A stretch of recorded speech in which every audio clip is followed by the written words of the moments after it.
Okay, so hello, this is our last voluntary session together. Thank you for joining us. What I'm going to do is I'm going to go over a few things. Number one, I'm going to go over kind of like the final portions of the course when it comes to the lesson planning, which we're kind of finishing up in Module 6 right now. And then I'm also going to go over Module 7, which I opened up, which actually has information about the final exam for the course.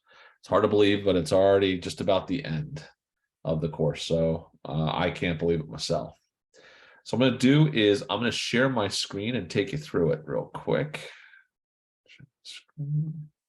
Okay. You should be able to see my screen now. Okay, so I'm going to go into your course.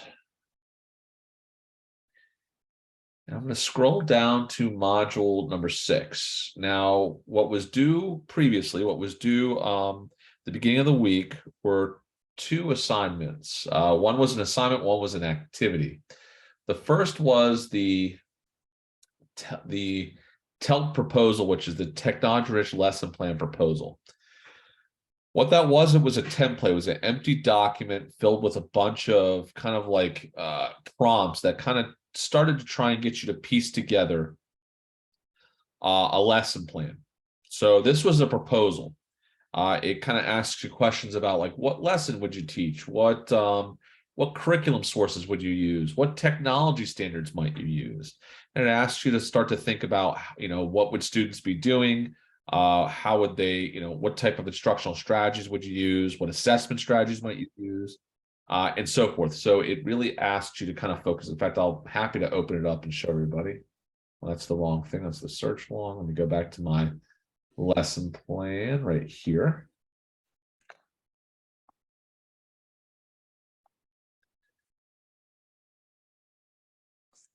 Here we are. So it had in this place just a bunch of purple text that you could fill out. And it was asking like probing questions to try and get you to draw that information out about, what type of learners are you teaching? State the objective. And if you go back to module 6, you could see how to structure your own lesson objective.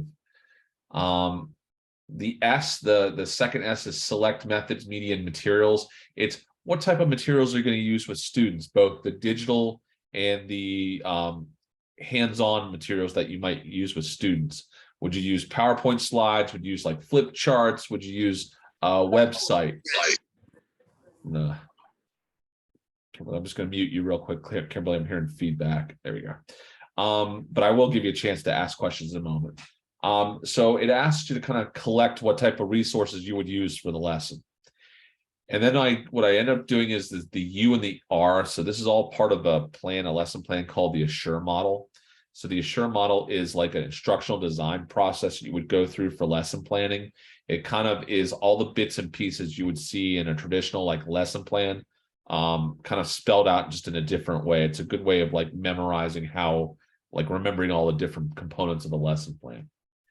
So for you would think about how am I and how my learners going to use the materials and resources? What are the instructional strategies? What are the activities that they're going to do? What are the tasks they're going to do? Are they going to, here's the questioning. If you're going to ask them questions, here are some places that you can put questions. So it's really how are they using the media, the materials, and the methods for instruction. The R stands for require learners participation. That is, how are the learners going to interact with the learning? What are they going to do? And I tell you what, a lot of times educators like to try and get students to be passive learners. I want you to try and get them to be as active as possible. Your students should be the ones that are extremely tired at the end of the day. I know we're always going to be tired at the end of an instructional day, but you really do want to think about how are your students going to be engaged in this lesson? What type of activities are they going to do? Try and give the students as much ownership of the learning as you possibly can. Anyway, so that's what the R stands for. And the E stands for what is the evaluation. How are you going to assess the learning that's happened during the lesson? So this is a proposal. It's not asking, it didn't ask for all the details. It asked for like some of your general ideas. So from this proposal, then what you would do is you would then complete the lesson plan. The lesson plan is it's a very similar looking document, but it's much more thorough. It's asking more questions, it's giving more advice. So here's the lesson plan. And in here, it asks all those probing questions, very similar questions than what the proposal did. So the proposal you did previously is going to help you to kind of complete this lesson plan. And as you can see, it's still based on the Assure model. It still has all the A, the S, the U, the R, and the E. It's all written here with all these little prompts that are telling you what to include in here. When you write, you're going to do probably the most writing you're going to do is under the letter U, and that's the U and the R. And that is, here's your lesson planning. Like here, write a sequential list of step-by-step instructions on what you would do for a traditional lesson. You would write from the beginning to the end. You would add more detail. So going from the proposal to this lesson plan, you want to add a lot more detail, a lot more information to the lesson plan. And then, of course, at the bottom is the evaluation. What's the assessment? How are you assessing the learning that's gone on? The follow-up might be like what's going to happen the next day. And a debriefing is like what you're going to do at the very end of the class. Like, how are you going to say, here's my closure. This is what we're, this is what we did today. We'll come back to learning, etc. So that's the lesson plan. Now, this lesson plan goes into the anthology portfolio as a submission. Okay. So it's so once you've completed this, it goes into anthologies, you submit it. You send it to the anthology and it's done. I will say that there is one little extra thing that I need you to do for it is you have to create a one student resource or one teacher resource, one or the other. So with lesson plans, we know that a lot of times you have to create things to go with your lesson plans. You may have to do a warm up or an exit ticket or a graphic organizer or a writing prompt. You may have to create something that goes along with instruction. Now, in lesson planning, if you go back to thinking about anything with lesson plans, you may have 8 or 10 resources that you have to create. For this lesson plan, I'm only asking you to include one student resource. So what you've created or what you've adapted from something that you found. You can include this at the very bottom of your lesson plan, or you can include this as an additional attachment inside of your portfolio. Either one's fine with me. Okay, so I'm going to open up the questions for the lesson planning. Does anybody have any questions about the lesson plan? The proposal, the lesson plan, anything like that?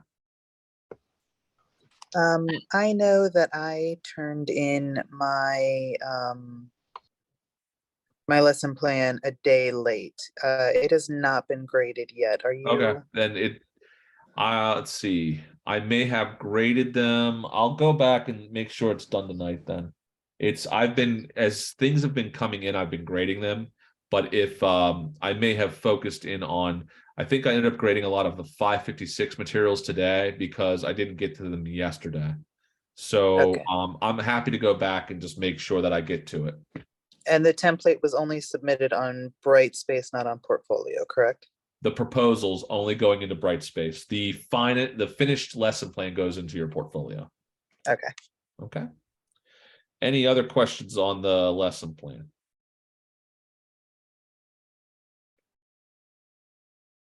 Okay. I have a question. I have one question. Yep. Do the proposal lesson plan have to be the same with this one? Do I have to stick to the one, or can I change it? Because I read your feedback. You're more than welcome to change it. I'm not making you change it though. Okay. If you start to do a proposal, you're like, oh, I have a much better idea, you're more than welcome to go that route. The proposal was really meant to get kind of like my feedback and idea and suggestions to kind of add on to that. But if you want to go a different way, you're more than welcome to. It's fine. Okay, thank you. No problem. Okay, anything else on the lesson plan? I'm going to switch. If not, I'm going to switch over to the final exam. Okay. At the end of our session together, I'll give another opportunity for questions if you have any more about the lesson plan. All right, so let me close this out. And if you go into Brightspace, I have opened up module 7. And I went and verified. Last night, I ended up, I think one of my students had to email me and said, hey, it's not open. And I could have swore I opened it up. See this eyeball right here? That tells you if I click on that and it disappears, it means I close it. If it's open, it means that you can see it. The issue is that sometimes I find even when I open it, sometimes it still closes. I don't know. Maybe it's got, I don't know. Maybe it's just, I don't know. Maybe it has a problem with its contact lens or something, because sometimes it just closes. It's rude. But anyway, so I've made sure it's open. It's opened up to you. So this is what I've held. Let me give you some of the big ideas when it comes to the test. Number one, just like I announced on my announcements before, the test is 2 parts. It's 30 multiple choice questions, and it's 1 essay. The 30 multiple choice questions are based on the modules that you worked on, the readings, the the videos that you've watched, the topics we've discussed. I'm even going to tell you what the topic is of the essay question, so this way you'll be extra prepared. It's going to be about the ISTE standards for students, and I'll get very specific about that in a minute. Step 1. How am I going to help you to study and get ready for this exam? Well, I've given you a lot. So a little bit more about the logistics first. So you're not going to come online with me and we're not going to take the test all at the same time. What I'm going to do is I'm going to give you a window. So you get to choose when to do it. Between Monday, I think I'm opening up, I think it's Monday at 12:01 a.m. So it's opening up Monday morning and it's going to close Saturday night. So you get it's like almost like a full 5.5 day. It's longer than 5 days. It's about a 5-day window in which you get to take your test. For these 30 questions and the 1 essay, I'm going to ask for, you're going to get 75 minutes. Now, the test is not going to automatically shut you off if you go over 75 minutes. It's just going to say, hey, this is over the allotted time. It's not going to do anything bad. You just submit it. It's just going to tell me that it took longer, and that's fine. You can take really as long as you want. It is open note. It is open book. It's open website. Whatever you want to do to get the right answer is fine by me. So the multiple choice, it's more of like what you've learned and how you can kind of navigate the information I've given you. So I've also given you other resources to kind of prepare you for this study. Number 1, I give you a study guide. So inside of module 7, inside of Brightspace, there is a study guide here. So you find out here that the essay is about the ISTE standards for students. So here's your question, and I don't mind even telling you. It's going to ask you to select 3 of the ISTE standards for students and tell me 3 activities for each that would help you in your academic program demonstrate these standards. So for instance, if I want my students to become experts in conducting, let's say, research or citing content or something like that, I want to come up with an activity that I can do in my classroom. And again, it's fictitious, like, well, I might, when I'm doing a research paper, I may ask students to cite the materials that they've used. Or if they are, if I'm getting them to do online research, I may say, well, I want them to stay safe. I may get them to do check the library databases because I know that they're safe resources. Or if I'm looking at any of the other ISTE standards. So it's up to you to come up with.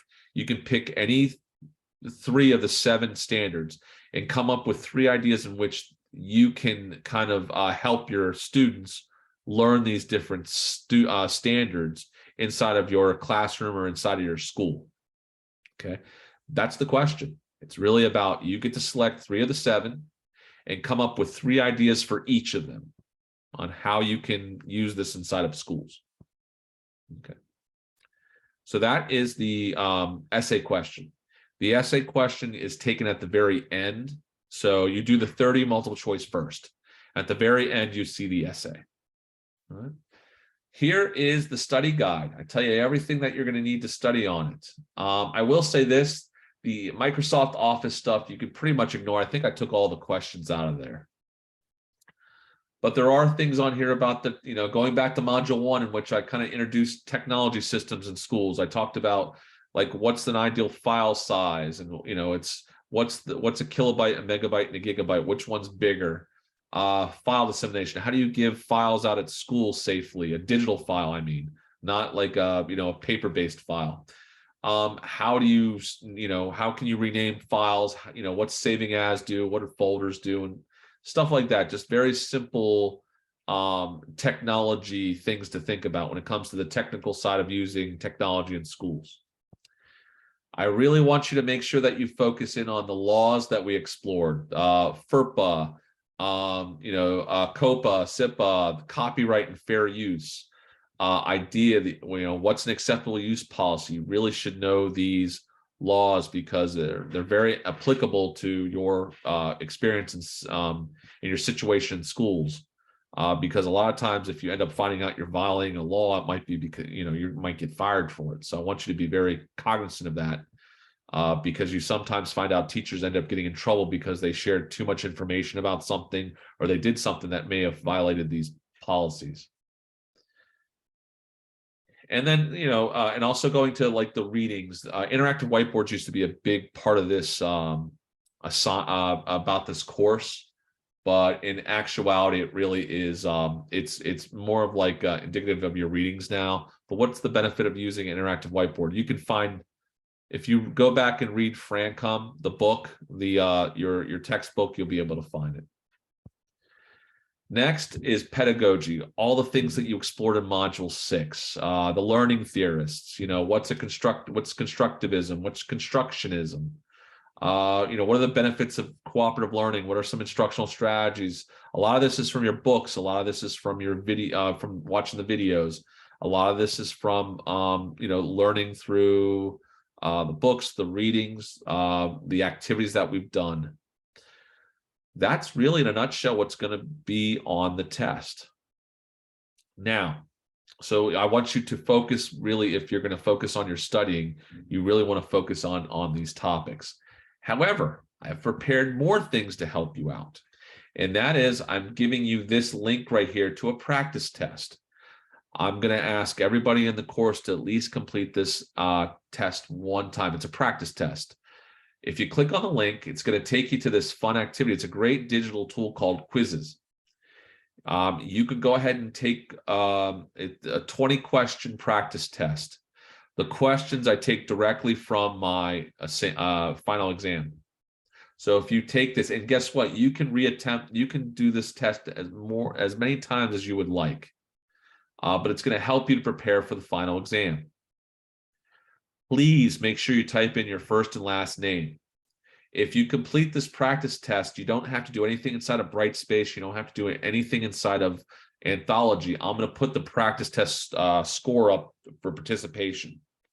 So you just have to make sure to at least take this practice test once before the course. I think I have you taking it before it's always due like a day before the course ends. So it'd be due technically on the 16th, but you can take this as soon as we hang up the Zoom session tonight. And it's, you just go, you take it. I think each question you get a minute. So it's plenty of time. You can go faster if you would like. Some people have asked me, is the essay on here? No, I can't really do an essay in this type of activity. But I did tell you what the essay was going to be about, so you should be pretty safe on that. So remember, take this activity at least one time before the final exam. Any questions on the practice test? Okay. Let me keep going. And again, don't go to quizzes.com and try and find it. Just use the link in module 7. It'll take you right directly to my assessment. Okay. So for the final exam, right now you don't see it. It'll open up, as you can see, it opens up, it's 11:59 p.m. on December 11th. That's Sunday, I think. That's Sunday. 9th, 10th. Yeah, Sunday. So, it'll open up Monday morning, early morning. Now, I don't want you getting up at 12:01 to take it, but I just want to give you a nice big window to take your test. And you can see it closes December 17th. What you're going to see is when it opens up, you're going to come here, you're going to click on this, you're going to go in, and you're going to start taking your test. You're going to follow whatever the prompts say. You'll take the test. You'll complete every single part. So please answer all 30 questions. And then also type in the text field for the essay. Okay. When you're done, it's going to ask you to do something like submit test or test is finished or whatever. Click on the action buttons to where you can take the test and you can submit the test for me to grade. Do not close your window. Do not hit the X button. Just do all the assignments within the window, and you're safe to close out of everything when it gives you an accomplishment page. It'll say you have submitted your test. You are now finished with the exam. Okay, you'll get some sort of kind of like I don't want to say congratulations, but you'll get something that you'll get what type of screen is it? You'll get a verification screen that says you finished it. Again, you only get one attempt for this, where the practice test you can take multiple times. This you only get to take one time. Please don't be a procrastinator. Don't wait until December 17th to take the test. I really do suggest you get it done earlier rather than later. However, you have until Saturday, December 17th at 11:59 p.m. to take it. Don't forget, because once the end of the course is technically December 17th. I can't everything that you give me the 18th, I can't do anything with it because it's done afterwards. So please make sure that, and that goes beyond this. So I'm going to hit the stop button right now when it comes to the recording. I may not have hit record.